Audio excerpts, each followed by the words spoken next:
a continuación de los tumores neuroendocrinos del páncreas, que son unos tumores definitivamente especiales y diferentes a otros tipos de tumores, lo cual nos da una connotación que a veces se nos sale, digamos, del espectro que usualmente manejamos los cirujanos sobre los pacientes con cáncer, sobre las conductas.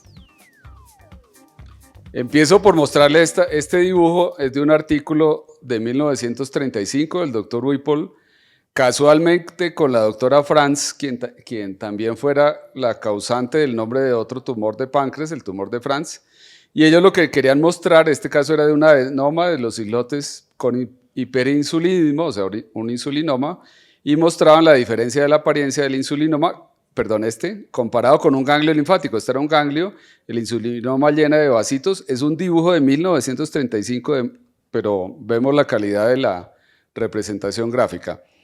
Como decimos que son un poco diferentes estos tumores, vamos a hablar un poco, hacer énfasis en la biología y las características clínicas también de estos tumores, muy brevemente el diagnóstico y la estadificación, importantes para tomar las decisiones sobre el tratamiento de los tumores.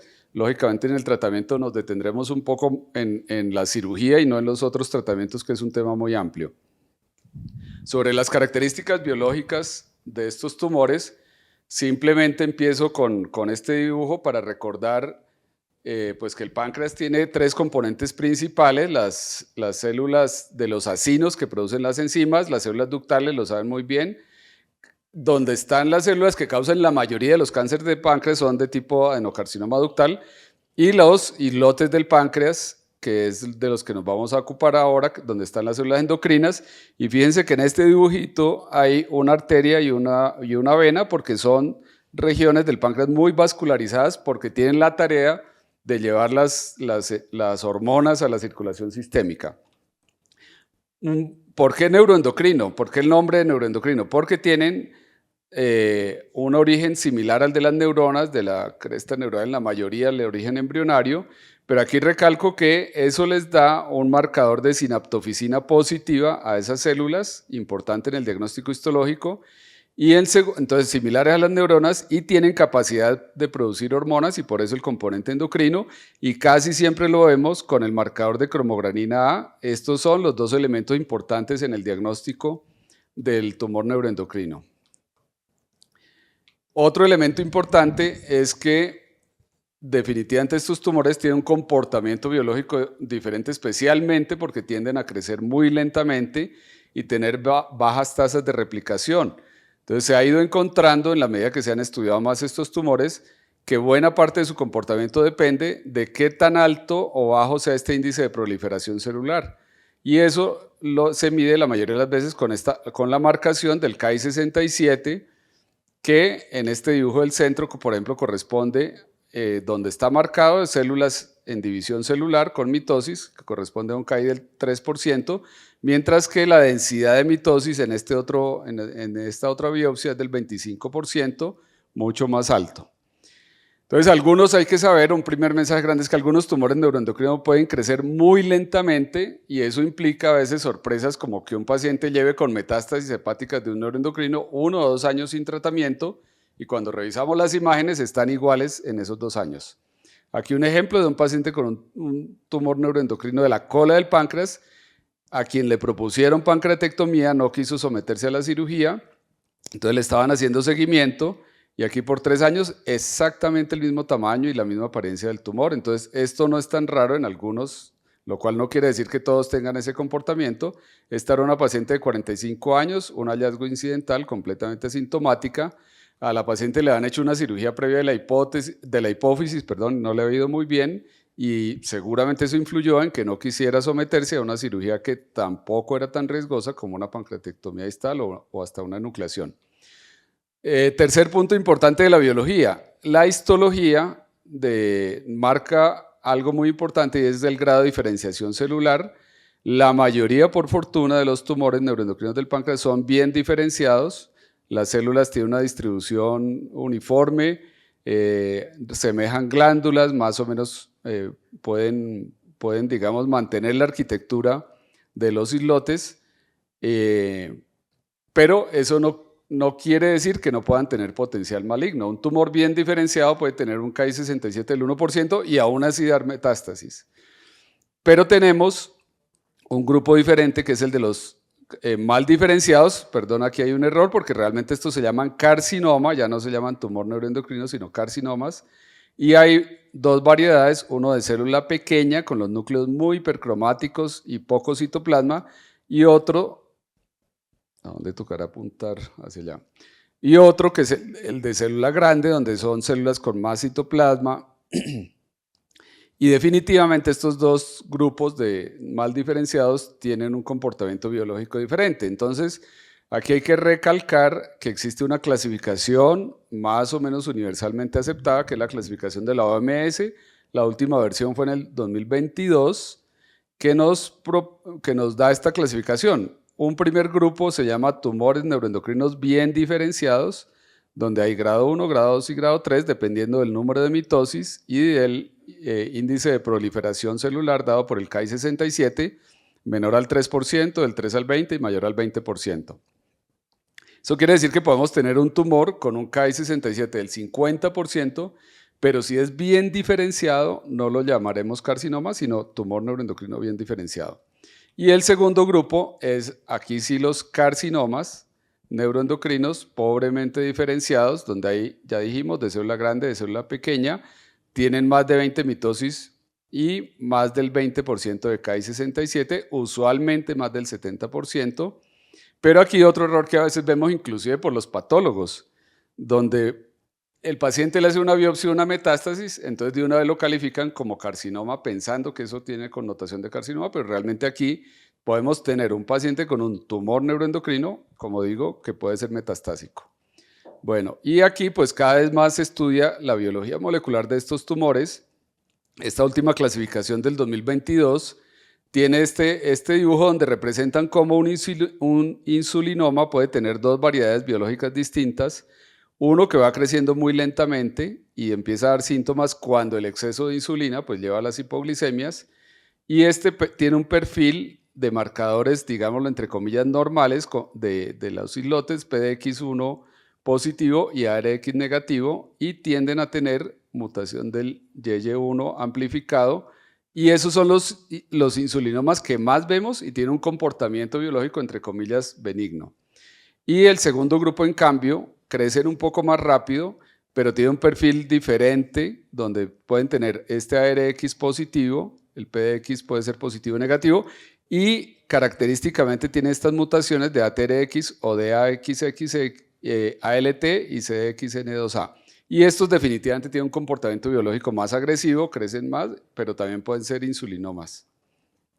Y entonces cuando comparan las mutaciones presentes en los insulinomas, este que hemos mencionado, el YY1, es el que más se ve, mientras que los neuroendocrinos mal diferenciados, no funcionantes, tienen mucho más frecuentemente mutación del MEN1 y del DAXX y el ATRX, son las tres mutaciones más frecuentes en estos neuroendocrinos no funcionantes. Entonces, algunos autores proponen empezar ya a manejar estos pacientes de acuerdo a las mutaciones, y el riesgo de recaída está claramente marcado por ese perfil mutacional, y definitivamente los pacientes que tienen estas mutaciones del DAXX y ATRX tienen un alto riesgo de recaída. Esto pues puede tener implicaciones para el seguimiento y posiblemente para decidir cuándo dar adyuvancia, que aprovecho para mencionar pues que no hay ningún estudio que demuestre que sirva dar adyuvancia a los pacientes de neuroendocrinos de páncreas, pero sí hay un par de ensayos clínicos en curso tratando de evaluar si sirve dar adyuvancia, especialmente a los pacientes de alto riesgo de recaída, aunque en los estudios va por algunas otras características biológicas e histológicas. Y otro aspecto interesante desde el punto de vista biológico, para no dejar de lado, es que cuando diagnosticamos un tumor neuroendocrino del páncreas, debemos pasar por la mente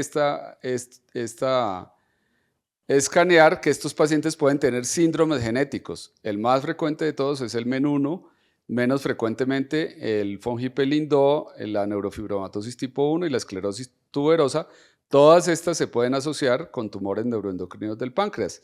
Recuerdo mucho alguna paciente que operamos de un tumor neuroendocrino, casi siempre les preguntamos si hay antecedentes familiares y todo esto, pero ya en los controles postoperatorios la paciente empezó a contar que había tenido un episodio de urolitiasis, entonces empezamos a atar cabos con bueno, aquí no está la lista, pero estos MEN 1 pueden tener, ustedes lo saben bien, hiperparatiroidismo, hipercalcemias y urolitiasis, y cuando empezamos a interrogarla más, la paciente nos dijo, claro, y en la familia le preguntamos antecedentes familiares de urolitiasis, dijo, claro, mi hermana la operaron de la hipófisis, o sea, tenía la hermana tenía el diagnóstico del MEN 1 y no lo sabíamos. Bueno, entonces siempre hay que no dejar pasar por alto esto. Esto es algún caso de un paciente con neurofibromatosis. Ustedes ven las manchas típicas café con leche, los neurofibromas de la piel. Aquí le han resecado uno de esos neurofibromas y tuvo una recaída aquí, por eso le pidieron un TAC.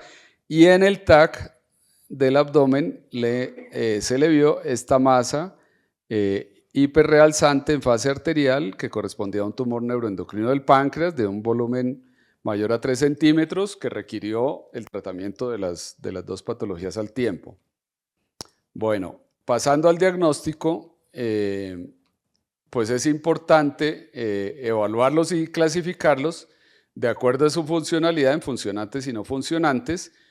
El calificarlos como funcionantes tiene que ver con los síndromes clínicos causados por el exceso de hormonas. Principalmente, pues el más frecuente de todos es el insulinoma, pero también recordar que existen el glucagonoma, el gastrinoma, otros menos frecuentes como el bipoma, pero puede haber manifestaciones aún más raras como inclusive acromegalia, producciones ectópicas de hormonas, Cushing, por ejemplo, que no se producen normalmente en el páncreas, pero puede haber producciones ectópicas por tumores neuroendocrinos, exceso de calcio, etcétera, etcétera. Entonces, todo esto conforma los síndromes funcionantes. Y los tumores neuroendocrinos no funcionantes son los que no tienen síndrome clínico y entonces pueden ser hoy en día con alguna frecuencia un hallazgo incidental, porque casi que a cualquier paciente con dolor abdominal se le hace una imagen hoy en día y entonces se pueden encontrar estos tumores neuroendocrinos de manera incidental, o los pacientes que ya vienen avanzados con masas y a veces ya con metástasis cuando se diagnostican.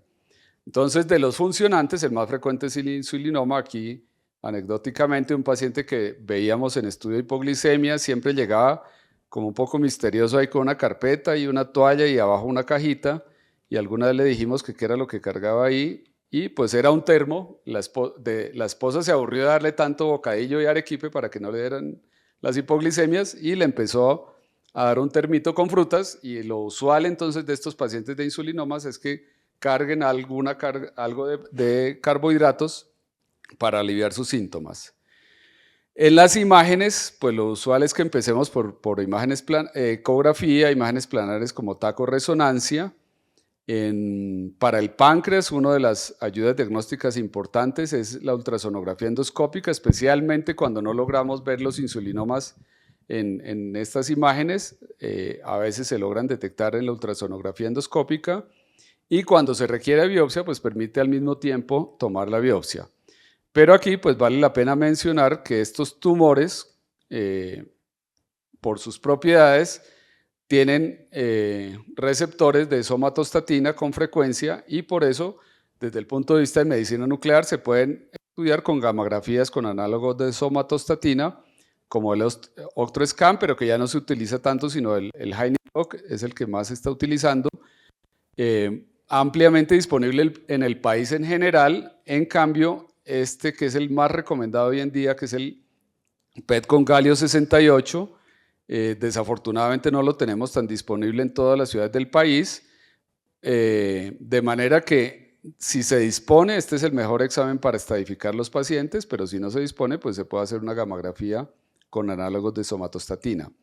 Y el PET convencional, digámoslo, con 18-fluorodeoxiglucosa, solamente está reservado para pacientes con altos índices de Ki-67 grado 3, y hoy en día en algunos grado 2 altos, digamos más del 10% de Ki, también inclusive se está llegando a clasificarlos utilizando los dos tipos de PET para un poco clasificar mejor la biología de la agresividad de estos tumores, y también para elegir algunas de las terapias.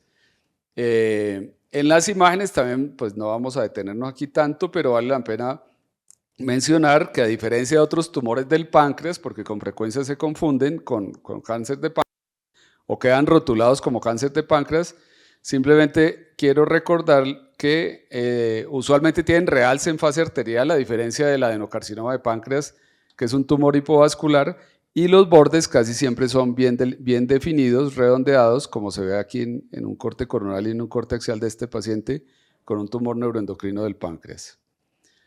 Estas son imágenes del PET con galio. Si está disponible, es el mejor examen para estadificar estos pacientes y vale la pena. Aquí este paciente tenía una gran masa en el páncreas, pero adicionalmente varias lesiones hepáticas.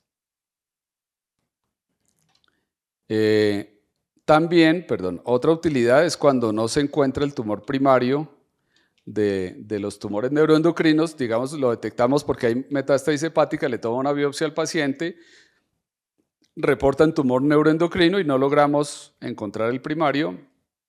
El galio 68 mejora esa sensibilidad para detectar el tumor primario, bien sea en páncreas o en intestino delgado. En cuanto al tratamiento, tampoco vamos a detenernos tanto, pero sí vale la pena mencionar aquí que hoy en día tenemos un gran arsenal de tratamientos médicos para los tumores neuroendocrinos que no son resecables o que están avanzados, empezando por los análogos de somatostatina, el octreotide y el anreotide, que son como la primera línea de tratamiento, pero luego tenemos terapia target aprobadas como sunitinib o everolimus, la radioterapia con péptidos ligados a receptores de somatostatina, especialmente el uso de lutecio, que en el país se ha ido aumentando, y la evidencia ha ido mejorando respecto a su utilidad en los pacientes metastásicos con tumores neuroendocrinos. Quimioterapia, en cambio, muy poco se usa, pero hay un esquema de quimioterapia para ciertos casos que inclusive con los cuales a veces logramos ver disminución del tamaño de las metástasis o de la lesión primaria del páncreas, que es el esquema de capecitabina con temozolomida, y pues hay en curso varios estudios y cada vez van aprobando nuevos medicamentos. Entonces, esto también es importante porque ya la cirugía, digamos que no es la única alternativa para estos pacientes como ocurría hace algunos años. Aquí quiero presentarles un esquema de los muchos que hay en la literatura de cómo enfocar el tratamiento quirúrgico de estos pacientes. Entonces como es un algoritmo aquí con varias ramas, para no enredarnos, empiezo con esta, que es este grupo de pacientes con tumores neuroendocrinos no funcionantes menores a 1 centímetro como hallazgo incidental. Si eso ocurre, la primera posibilidad de tratamiento para estos pacientes es observación, ya vamos a hablar un poquitico más de eso. Voy a saltarme a otro grupo que ya tampoco tiene tanto que ver con nosotros, que son los irresecables o cuando ya tienen recurrencias, pero aquí sí vale la pena mencionar que puede haber indicadas en algunos casos cirugías de reducción, citorreducciones, otros tratamientos como TACE, radioembolización que no disponemos en el país y terapia y tratamientos sistémicos, porque no son solo quimioterapias, sino tratamientos sistémicos para este grupo de pacientes. Y en el medio tenemos o los pacientes no funcionantes mayores a 1 centímetro o los tumores funcionantes que deben pasar por el test genético, es lo ideal hoy en día, luego evaluarlos. Si tienen crecimiento de ganglios linfáticos, irán a cirugía sin ninguna duda. Si no tienen ganglios grandes, evaluamos dependiendo del tumor. Si miden más de 2 centímetros, irán a cirugía de todas maneras. Y si miden menos de 2 centímetros y son únicos, podemos evaluar, aquí no está la posibilidad inclusive de observarlos, pero sobre todo de hacer una cirugía preservadora del parénquima pancreático, como una enucleación, una pancreatectomía central parcial o pancreatectomías con preservación del vaso. De lo contrario, todo el resto de los pacientes irán a cirugía estándar, que son pancreatoenectomías, pancreatectomías distales o pancreatectomías totales con su respectiva linfadenectomía. Entonces, pasando al tema de cuándo vigilar los pacientes o dejarlos en observación, voy a mostrarle este caso de un paciente que nos llegó por primera vez a los 76 años de edad como un hallazgo incidental completamente asintomático y el paciente consultaba por reflujo gastroesofágico, ahí empezaron a hacerle más y más exámenes, terminó haciéndose un TAC donde vieron una masa en la cabeza del páncreas de 1.8 centímetros. En el 2018 el paciente tenía 76 años, En ese momento le propusieron una pancreatodenectomía en un paciente de 76 años con alguna comorbilidad controlada. El paciente no aceptó la pancreatodenectomía y empezó a hacer más consultas y bueno, terminamos proponiéndole la vigilancia basados en la literatura que hay al respecto. 2020, 2021, 2024, ya el paciente tiene 82 años y está exactamente igual la lesión, de manera que para muchos pacientes esa será una opción, hacerle vigilancia a estas lesiones.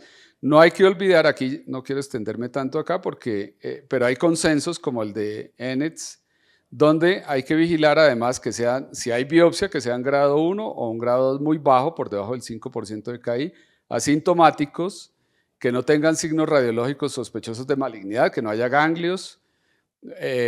Averiguar también los deseos del paciente, la edad, si tiene comorbilidades o no, para decidir, en algunos casos, vigilancia. Esto lo va a pasar más rápido. Es otro consenso de NANETS, donde también plantean, indudablemente en los menores de 1 centímetro se puede hacer vigilancia, en los mayores de 2 hay que operarlos, y entre 1 y 2 centímetros de diámetro asintomáticos, como hallazgo incidental, hay que hacer terapia individualizada.